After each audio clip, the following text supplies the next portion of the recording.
Alright guys, so I finally watched The Hunger Games, the Ballad of Songbirds and Snakes.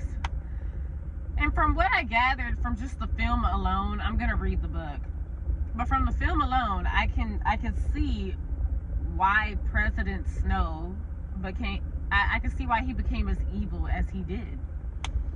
Think about it. Look at the way he grew up. He's seen war. He's seen what war does to people. He can see how people act when they are uncivilized. No real direction. He sees that. He sees how evil the world can be, right? And now he has to set off, like the way it's set up in the movie. His family was struggling. I guess they were doing good at some point, but then unfortunately his father, I think, was killed in battle. And then their family ended up falling on hard times. And this also had something to do with, I think it had something to do with a rebellion, pretty much. So he gets older, he's going to university, he wants to prove himself, he needs to get like a good, I think they have like a big class assignment that's going on, and if he wins that assignment, he can help his family out, and they could, be financially stable, pretty much. So that's what the whole movie was about. It was him basically surviving, trying to find a way from his family and get them out of a situation. So I think it's interesting to see how even people in the Capitol, just because they're in the Capitol doesn't mean they're doing well. Besides, I've seen your arena. There's nowhere to hide. What's the point? The guards say you get money if you get more people to watch, and you say you want to help me. Which is it? Both.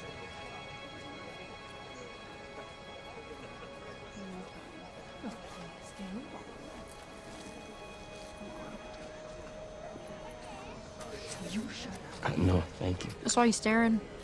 Please.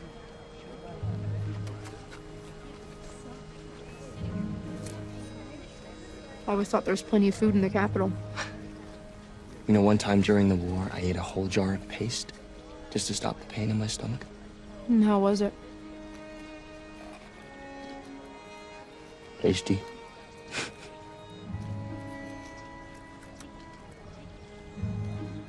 That little one, which is so sweet, so young. Something about her reminds me of my cousin Maud Ivory. I can't stand to think of them without me like this. I'm sorry.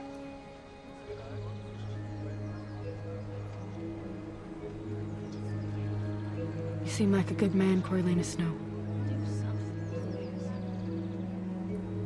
Sure would have been nice to meet you under different circumstances. One of your shows, maybe. Yeah. You could have had a drink, dance or two. Right? And I'm gonna try and skim through this a little bit. So they were like, at least he had the privilege of he was born into, the only privilege he had was just being born into the Capitol and not having to deal with going into the Hunger Games, all right? Because that's how privileged, I would say that's the privilege he did have. However, it didn't really, just because he wasn't in the Hunger Games doesn't mean he didn't witness his own type of Hunger Games when he was younger. Or if y'all saw the movie, y'all could see the different situations he was in where he was forced to defend himself. And I'm gonna try and skim through it a little bit. This video is gonna be kind of long. So in the movie, right, Cornelius, I think that's Cornelius Snow, he has this class assignment. They have to mentor the new Lucy Gray Baird.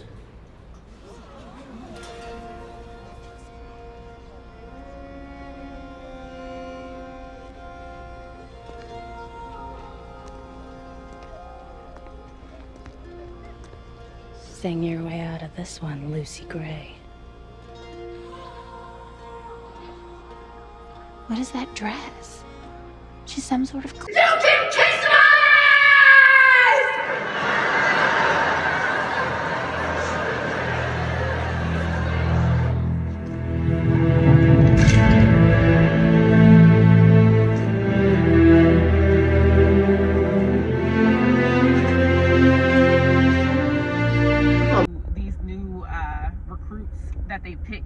randomly picked for the Hunger Games, right? From all the 12 districts, or I think it was 13 at the time, before they blew that shit up.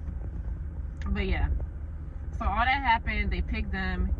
He kind of starts feeling his mentee a little bit. You know, Lucy, what is it? Her name, Lucy Gray. Like, she could really sing.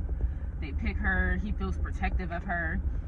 He wants to do everything in his power to save her. And I could tell he had some humanity, because even though he wanted to win this competition, why? Anyways, he was very motivated. Okay. So even though, yes, it was about winning that prize, and I know the high bottom guy held a grudge against Cornelius Snow, because his father is the one who basically pushed the idea of the Hunger Games in the first place, and he kind of stole that idea from High Bottom. High Bottom came up with that idea when he was drunk, and he was trying to stop them, because the competition was only meant to be like academic, like people. The credit for the Hunger Games goes to your father. Half of it, at least. I only dreamt them up as an assignment. A joke. I was drunk. Devise a punishment for our enemies so extreme, they will never forget how badly they've wronged us. When I sobered up, I wanted to destroy it, but your father, my best friend, he'd stolen it from me. Put both our names on it, taken it to Gaul to rise up himself. I tried morphling the night that first child fell. We weren't supposed to die, but then, you know, he pitched it when he was drunk. The father ran with it, put him and his name on it, turned it into Dr. Gaul, and that's why y'all see the Hunger Games as they are. Anyways, yes, High Bottom is holding that grudge against Cornelius Snow. So even though Cornelius is trying his hardest to win, High Bottom wants to sabotage him as much as possible and make it hard so that he doesn't get that scholarship and get that money. If you fail to win the Plinth Prize, what then? Look at you. Your makeshift shirt and your too tight shoes, trying desperately to fit in, when I know the Snows don't have a pot to piss in. Violation of about 5 different Academy rules, Mr. Snow. Chief amongst them, endangering... And the Plinth Prize would be a happy coincidence, I suppose. I believe I'd be entitled to it. Of course you do. Of course you do. The prize, the girl. How convenient you don't have to choose between them. Who do you think makes that final decision for the prize you so covet, Mr. Snow? Wake up. Even if Lucy Greybeard somehow wins it all, I will do everything in my power to ensure that you don't see a dime. So, ask yourself, how much do you care if she lives now? And if you watched the movie, you saw that shit backfired, and he wasn't gonna stop Cornelius. Like, that dude was too determined. I give him that. Like, I give him that.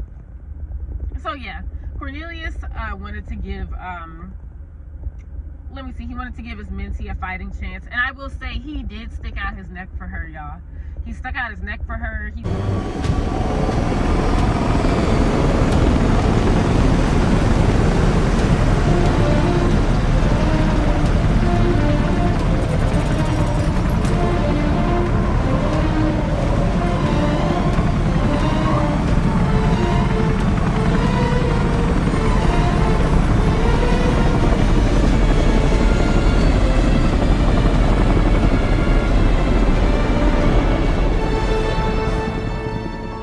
But the sponsorships, the gifts in the arena, those were all mine. So it's your sweaty handwriting on that page. Very impressive, Miss Dovecote. Unfortunately, my assistant mistook it for trash this morning and lined the shelf of this very terrarium with it. So please, Miss Dovecote, retrieve it for us, won't you? So we might all consider your inspired ideas. Don't worry, my little predators are perfectly docile with those they can trust. If you've handled their food, for example, or if they've inhaled the sweat of your palm on a page, they'll leave you alone. you'd be on your own, little girl.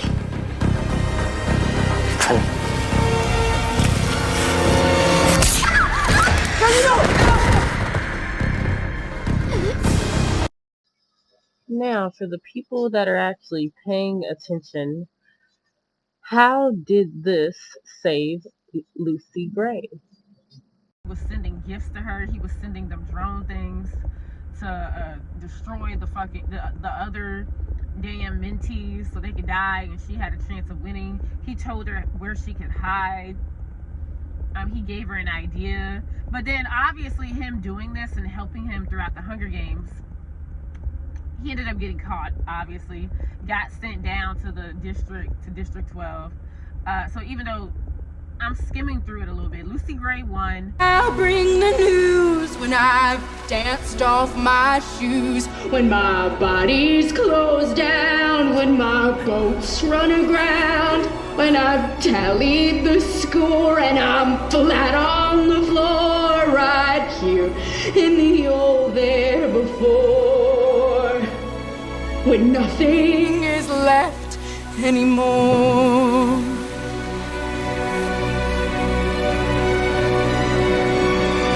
When I'm pure like a dove, when I've learned how to love,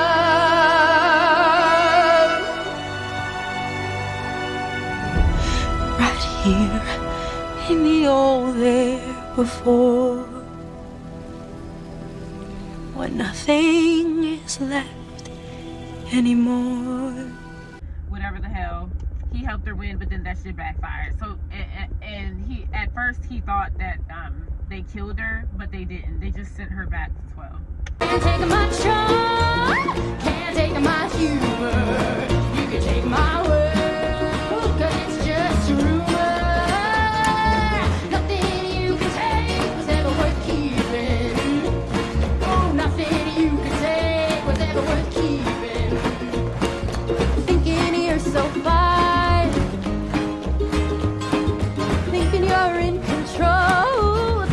Change me, maybe rearrange me, think again if that's your goal.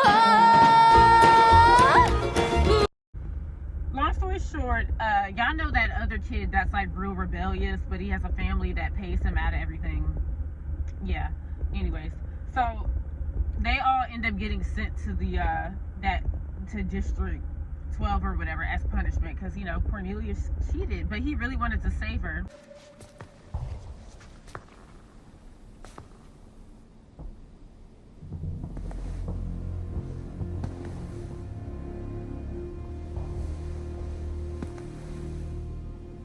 I warned you, Mr. Snow. Cheating will be punished.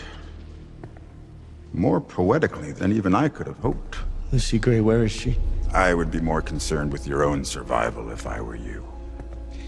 It's fitting that both your parents could be here for your big moment. That compact. How many times did I see your mother use it? I wonder, to powder her beautiful face. Come now. We both know that child from 11 didn't die of disease. Or that lumberjack from 7. And that old handkerchief. We found it in the snake tank, appropriately. Condemning you with your father's own initials. Your family won't ever see that prize money now, of course. President Ravenstill has left your form of punishment to me, and I've decided banishment to the districts where you'll serve your capital in exile for the next 20 years as an anonymous peacekeeping grunt.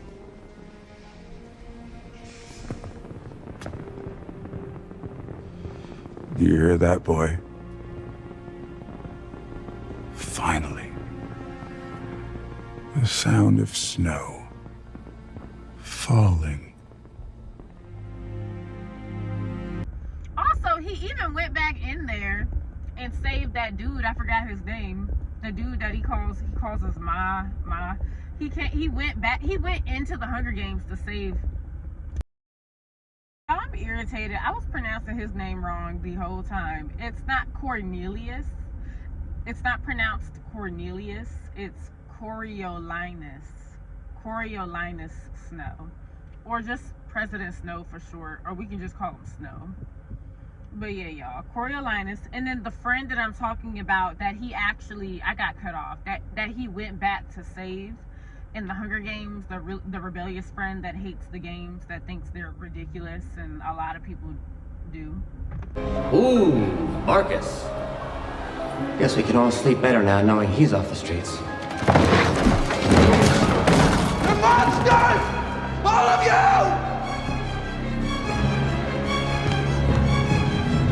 His name is Sejanus. That's how you say his name, Sejanus. So, anyways, yes, Snow went back in there to save him, right? And he had to get pretty primal. He actually took out, y'all see it, that scene? He took out that stick with the big ass, like, I don't know, it was like a clever, whatever the fuck, a clover, whatever the fuck you call them things. It was like some big metal instrument he grabbed, and he banged it and just killed that kid in order to save Sejanus. But the only reason he did that was because, like, yeah, he went back to save him, but let's not act like we didn't see that scene where the dean or the president of the whole thing convinced him, told him to do it, because if he did it, he would get help from his family, pretty much. The Plyths, or what they call, that's their last name. The Plyths, like, they would help him out because he saved Sejanus, and Sejanus is Mr. Plyth's son, whatever. He's Plyth Jr. Whatever the hell, y'all get it. Anyways, so fast forward, they get sent to the districts. Snow has to serve out his time there as a peacekeeper. Sejanus thinks that he's going to make a difference down there. He gets to be amongst his people. That whole thing. But lo and behold, we end up finding out that he's being sneaky and talking with different people because he's planning a rebellion. So, of course, Snow catches wind of this. Does not like it. He's like, what are you doing? I thought you said you were down here to help people. And, of course, Coriolanus has a different way of thinking about it than Sejanus does. He's thinking like, yeah, you could like talk to them, keep them in line, help them have a quality of life and all this stuff. But then Sejanus is saying, well, what type of quality of life is this, pretty much? Like, no, they can't just live like this. This isn't peace. This is like it's how they describe it. It's totalitarian control. You want to keep the people controlled in a civilized environment, because when you let people be out of control where they're untamed and can kind of do anything, bad things happen. And I guess this is what Snow thinks. So that programming is already starting to get set. Like, at first it was finicky, but as you can see throughout the movie, Snow's perception of how people should be managed, governed, and freedom, and even all these things, it starts to be skewed a little bit. He's still hanging on, but it's like his ethics, his humanity is being challenged. Okay, so they're fighting back and forth about that. Obviously, he doesn't listen. Him and Lucy Gray, at some point, they attempt to try and run away together because they're so in love. But then that actually, I know I'm skipping a little bit. Unfortunately, that ends up backfiring, you guys. So Lucy Gray, thank God, she was able to get away. She runs away and escapes. But Snow is running around confused as to why she left him. So as it turns out, I think she never really trusted him because he feels like he did lie to her, y'all. Are you thinking about Sejanus? Just wish there's more I could have done.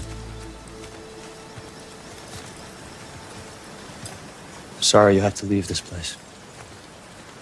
I'll miss the covey. Hope they'll follow me someday, though. You know what I won't miss? People. People aren't so bad. Not really. It's what the world does to them. Like all of us in the arena. I think there's a natural goodness born into us all. You know, really. You can either cross that line into evil or not. And it's Not always that simple. I know. I'm a victor. Sure will be nice not to have to kill anyone else up north, though, huh? 3's enough for me. I'm gonna make a walking stick. You want one? You killed 3? No. Who's the 3rd? What? Person you killed, Coriolanus. He said you killed 3 people. I only know about 2. Do not lie to me. Can you help me get this There out? was Bobbin in the arena in Mayfair. And who's the 3rd? My old self. I killed him so I could come with you.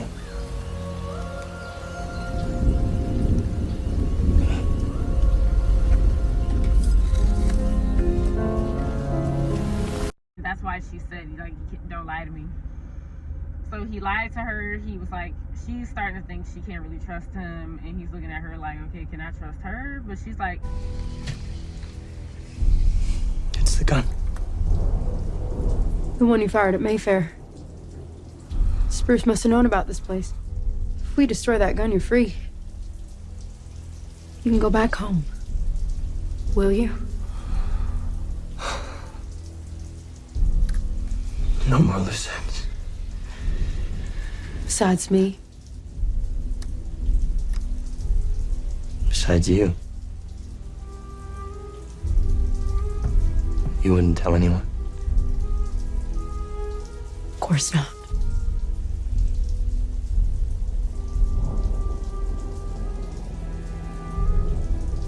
I'm just gonna go dig up some catnip. There's a good patch down by the lake. I thought it was too early for that. Well, the world changes awful fast. Lucy Gray. It's still raining. Well, I'm not made out of sugar.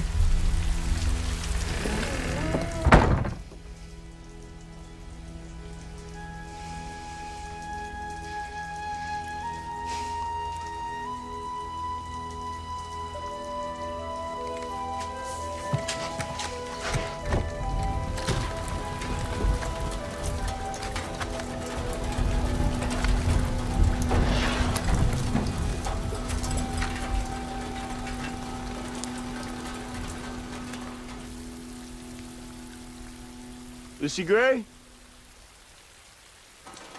Lucy Gray?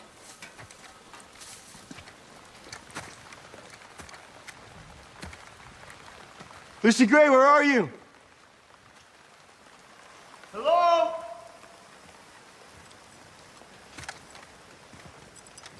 Hey, has something happened? Because if something's happened, we can talk about it.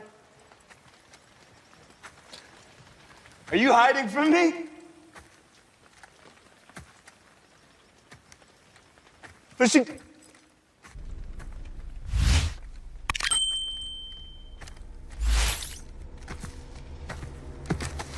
Ah! Ah! Oh! Oh! Oh!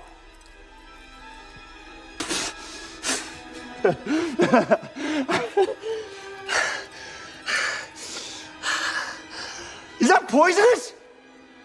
Are you trying to kill me? Lucy Gray?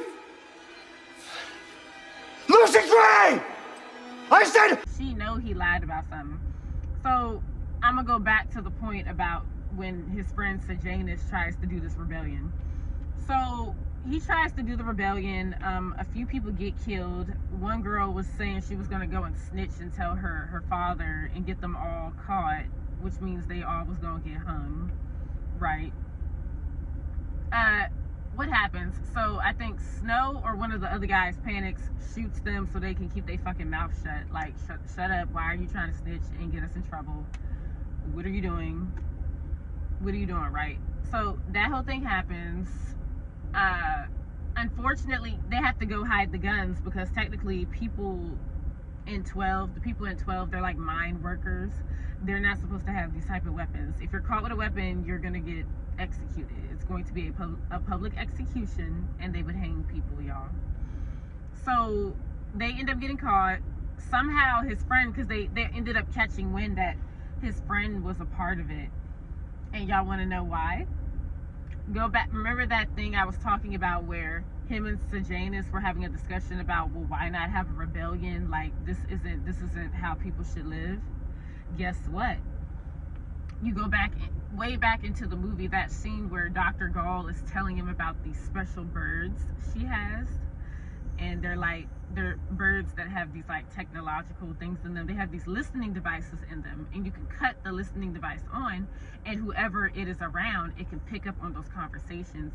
Then it can fly back to them, and they can like press and, you know, listen to the conversation that was recorded, right? So President Snow, well, before he was President Snow, he was being dirty, y'all. So he decided, he was like, all right, so my friend not gonna listen.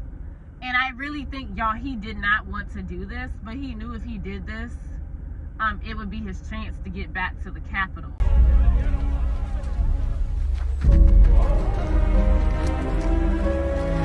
Koya. The Capitol has received word via Jabberjay that these two men conspired to break into our basis jail and flee north to release this terrorist from captivity. I'd expect this of a rebel, but not from one of our own. This is treason, plain and simple. Play the recording! The leader, Spruce, he wants to get his sister Lil out of jail on base. Hoff is going to execute her just because she knows the man that they killed. It's wrong. We're gonna help her.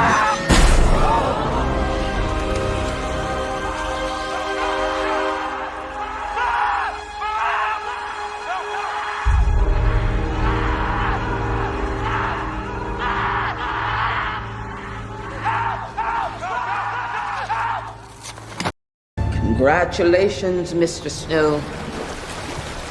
You've passed all my tests.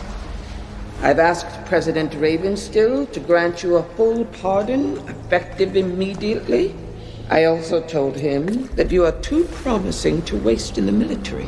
So you'll be studying under me now at the Capitol University. I can't afford university. A certain Mr. Straybold Plinth has offered to pay for everything you need while you're there. All for being such a good friend to his Sejanus. He doesn't know quite how good a friend you were, of course. I never mentioned your little recording. Quite impressive. How you sent your only friend to the noose just to get my attention. That's not what I did. Are you sure? Because I think that won you the Plinth Prize after all. The president has agreed to another year of the games. People watched, and I have you to thank for that.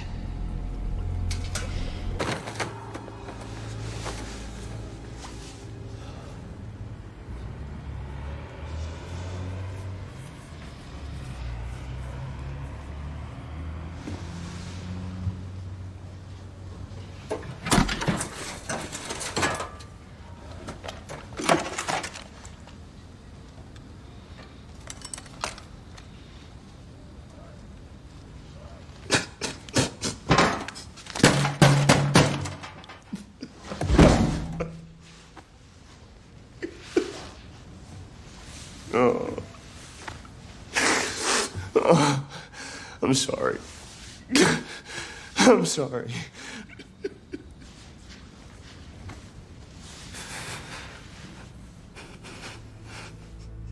Because, you know, he was supposed to be stuck in the districts for like years on end. But no, this was going to get him back in the Capitol. And then also the dude was trying to send him to District 2 anyway, which would have took him away from Lucy. You know, he cared about that, but she already abandoned him and left. So I think he just didn't really care anymore. And it kind of, like I said, y'all, all of this messed his head up. So anyways, he's like, you know what, whatever. So he did what he did. He sent the birds back to the Capitol. The Capitol found out that his friend was conspiring against them and trying to form a rebellion again. So then his friend and these two dudes that were a part of it ended up getting hung, y'all. So he basically got his friend killed. And you could tell, like, if you go, when I was looking at his face and stuff, it was like he didn't want to do it, but it was like in his head he was like so determined, like, no, I need to do this. this is the way I gotta do this. It's like, it's insane. It's pretty insane, y'all. It was, I felt so bad because he was actually crying. And then I think, yeah, at some point he thought he would have had Lucy. At least he thought he would have had her. But I think she knew he was hiding something. Because he slipped up and said that he killed 2 or 3 people. And she was like, well, who's the third person and all this stuff. So I'm kind of going backwards a little bit. I'm a little bit all over the place. But yeah, so he got his friend killed, right? But he failed to mention that to Lucy. And that's what made Lucy not trust him, because she knew he was hiding something. That's when she left and disappeared on his ass and never came back. So yeah, that's that whole thing. He was able to get away with it, whatever. He got his friend killed. All of them got killed. And it's so sad, y'all. In the movie, it was sad. He was like screaming for his mom, like, no, y'all can't do this. But it's like, no, you went against the Capitol. So yeah, the Capitol doesn't care about who your family is. They can't get you out of this. Like, you're dead. Like, talking about call his mom, like, nah, that wasn't gonna get him out of that. Y'all, they was gonna kill him. It was over. So that whole thing happened. So Cornelius, he goes back, he sees like, oh, he also saw like a few bar fights and stuff that happened in 12, like people doing too much, acting unruly as hell and all that. So he sees this, goes back to the Capitol. Obviously, he gets the guy that was holding a grudge against him, the high bottom guy. He ends up giving him a vial or something and telling him that it's drugs, but it actually ended up being poison, and he secretly kills High Bottom, or he poisons him after High Bottom spills the beans on how the games and all that was created in the first place. So we can all see at this point that President Snow, before he was President Snow, right? I tried morphling the night that first child fell. I hoped the games might die out. I tried to stop them however I could. But then you came along. Now the blood of so many more generations will be on my hands, because you've shown us the price people are willing to pay for a good show. Tell me, was she sad when you left 12? Your little songbird. I expect it made us both sad. My contacts inform me that she's disappeared, that the mayor might have killed her out there, but there's no proof. It's a mystery. And mysteries have a way of driving people mad. Look at you. Heir to the plinth fortune, nothing in your way. Snow lands on top. Yeah.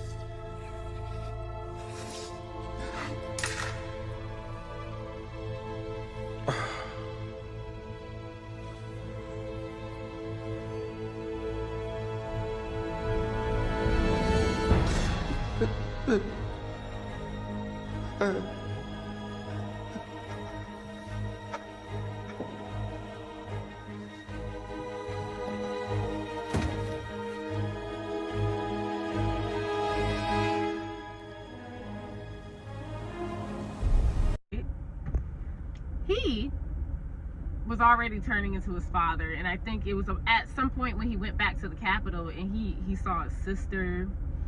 The mother, obviously, or his grandma, was proud of him, but the sister was looking at him like, yeah, you look just like your dad, and this isn't good. This is not a good thing that you're acting just like your father. And I think this is what the High Bottom dude was secretly afraid of, because his worst nightmare came true. So obviously Dr. Gall talks to him, and she basically tells him like, hey, so what did you learn? But before I take you under my wing, after everything you've seen out there in the real world, let me ask you one final time. What are the Hunger Games for?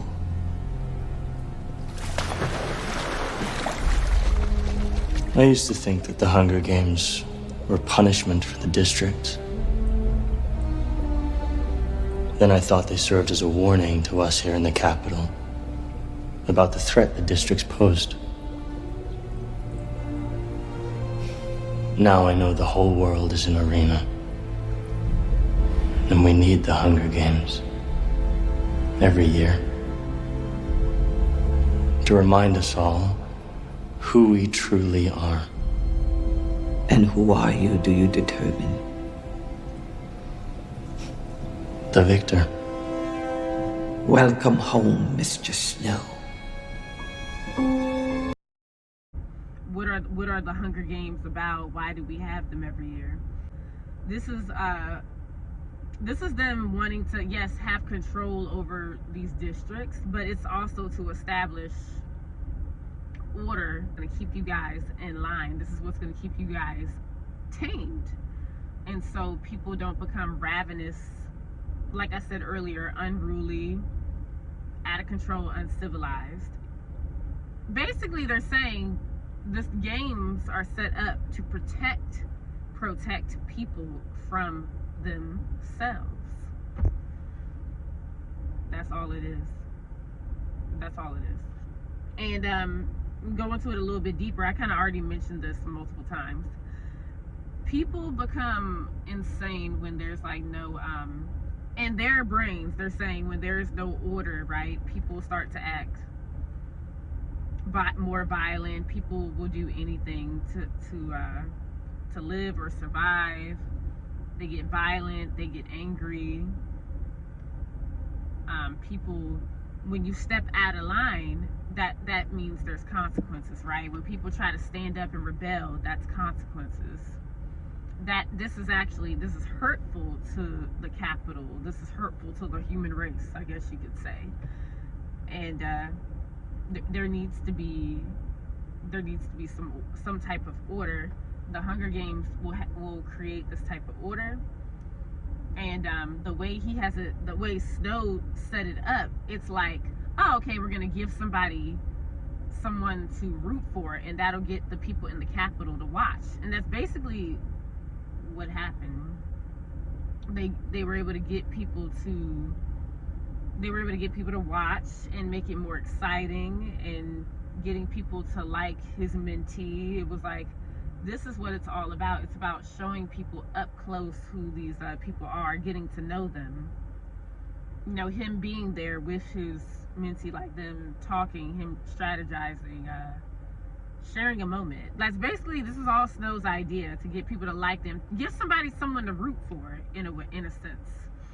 But also, it's also to establish, because after y'all saw what happened after the Hunger Games, the 10th Hunger Games, when Lucy Gray won, she ran away, and then she left Snow, and she never came back, right? So Snow, when he got in there, he wanted to stop that as well. It was kind of like, eventually you could see how in these new Hunger Games, it all kind of starts to come together. You can understand, like, he is all about control. He's like, no, you're not about to be out here causing too much influence to the point where people want to rebel. It should just be, oh, they see you as entertainment.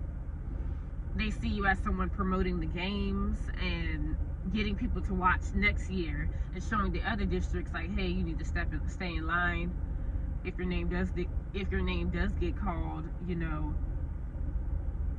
Basically, he wants them to be motivated to either volunteer for the games or be weary of even going against the capital. That's basically what was burnt into Snow's head, and how his brain changed. And then you got to think about the trauma and stuff he's been through, and like seen some messed up stuff, y'all. So it's like, that is why he turned as evil as he did. And you got to understand, he also didn't like. That's why he hated Katniss so much. When you think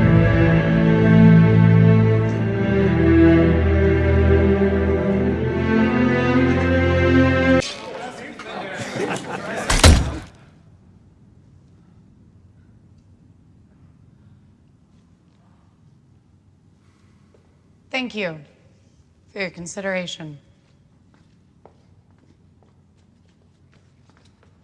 About the first Hunger Games, you go into Catching Fire and then the Mockingjay chapter. Like, he could see, okay, when he's older now, he could see how an underdog can be a problem. That's why he stopped liking underdogs. He was like, no, F that underdog shit. Like, no, they're too, she's becoming too big of a spectacle. It should just be she's celebrated, that's it. And that is why they also, when you win the Hunger Games, it's like they say the Capitol owns you, because they don't want you going and influencing and trying to get people to rebel. Are you coming to the tree? They strung up a man, they say, who murdered 3. Strange things did happen here, no stranger would Possible. we met up at midnight in the hanging tree. That's the last thing they want. They want complete control over your ass. They want your ass. They own you. Right? And he sees that Katniss was kind of slipping through the cracks. And because he's seen it from a young age, and his brain's messed up. He thinks that's not how people should think. People need to be controlled, contained. People act ravenous when they're not, you know what I mean? It's like he still has that type of thinking. So yeah, an underdog is seen as someone out of control. You can't, like, they could be a problem. Hope is a problem. As long as people have hope, they'll do anything. They will hang on to that. People who have nothing to lose, you give people someone to root for, but in like a hopeful and rebellious way, that's a bad thing. And President Snow did not like that. That's why he's willing to do anything. At this point, he don't give a fuck about ethics, morals. It's like, nah, we'll blow you to kingdom come if we have to stop this. Indeed. But not in the way you imagine it. How should I imagine? You should imagine thousands upon thousands of your people dead. This town of yours reduced to ashes. Imagine it gone, made radioactive, buried under dirt as if it had never existed, like District 13. You fought very hard in the games, Miss Everdeen. But they were games. Would you like to be in a real war? No. Good. Neither would I. Did your mother make these? Oh, is that... Release those parachutes. You really think I gave the order? We both know I'm not above killing children, but I'm not wasteful. I take life for specific reasons, and there was no reason for me to destroy a pen full of capital children. None at all.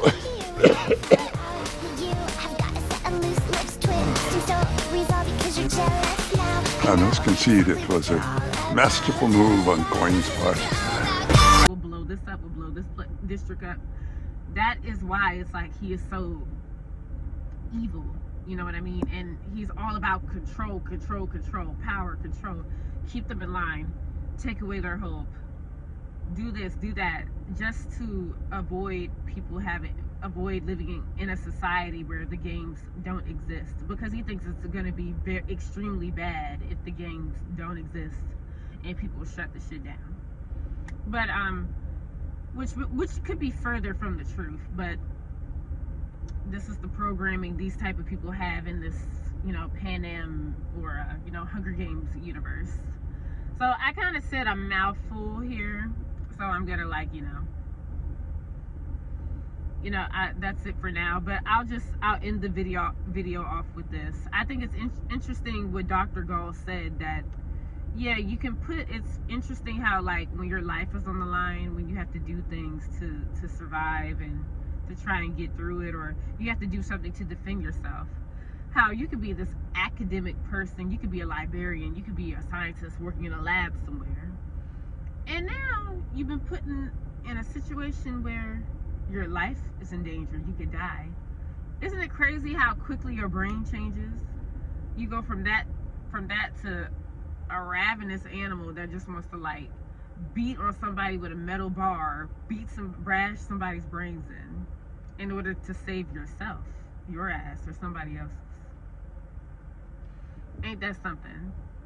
It's like, we forget we are animals ourselves. We let all this other stuff get in the way. We are still animals. Y'all saw in the beginning of the movie, y'all saw that guy that was starving. It showed when President Snow was real young, like a baby, and the dude was cutting the human leg to eat it. That's what I mean. You don't know the lengths you'll go to live, man. But yeah, I think that's more about like survival. But yeah, I would say if they had the right leader, you could still establish order without fear and like killing people. You know what I mean? Putting people against each other to kill each other to establish order. So that is where Dr. Gall and President Snow became twisted. And that is why they should have known another rebellion was going to happen eventually. Because this isn't right. And people will say they shouldn't watch, but at this point, when you fast forward, we look at these other Hunger Games and how upgraded it is and the technology, it's hard for people not to watch. So something catastrophic has to happen to get them to stop watching. And that goes back into the hope, the rebellion, and the underdog, you know. You can't deny hope. So even though humans can be pretty dangerous, unpredictable, if you have the right leadership, we can manage ourselves, okay? We don't have to rip each other's throats out, okay? All it takes is the right leader. And sometimes these leaders, even though maybe they meant well, the Capitol is like, just wants to show how powerful they are against the other districts, that's gonna backfire, because human nature is human nature. We don't like to be controlled. We don't want to be dominated in this way. We're gonna try and stand up. Enough is enough. Fear only lasts so long. Hope overpowers fear. That need to rebel, that need to like speak up, do something, that overpowers fear every time. And I think that freaked out somebody like President Snow. Obviously Dr. Gall, even though she was definitely way gone by that period. Both of them were, they despised that. That's why it was coming to a head. It was at some point the games, they were probably not going to have a game at all. But President Snow is why there's these games, y'all. President Snow. He's smart. But too smart for his own good. Because these games ain't helping nothing. This is just entertainment for the Capitol people to laugh at the poor folks, or the districts who are kind of, even the districts that are rich. It's like, it's still fucked up. You know what I mean? You're sending kids to fight to the death. There are other ways they could have went about it. Like I said, High Bottom had a better idea, but no. They wanted to choose the evil route. So yeah, that's it. I'm kind of going on. I'm going on. But yeah, y'all have a good rest of your night. Bye. Peace.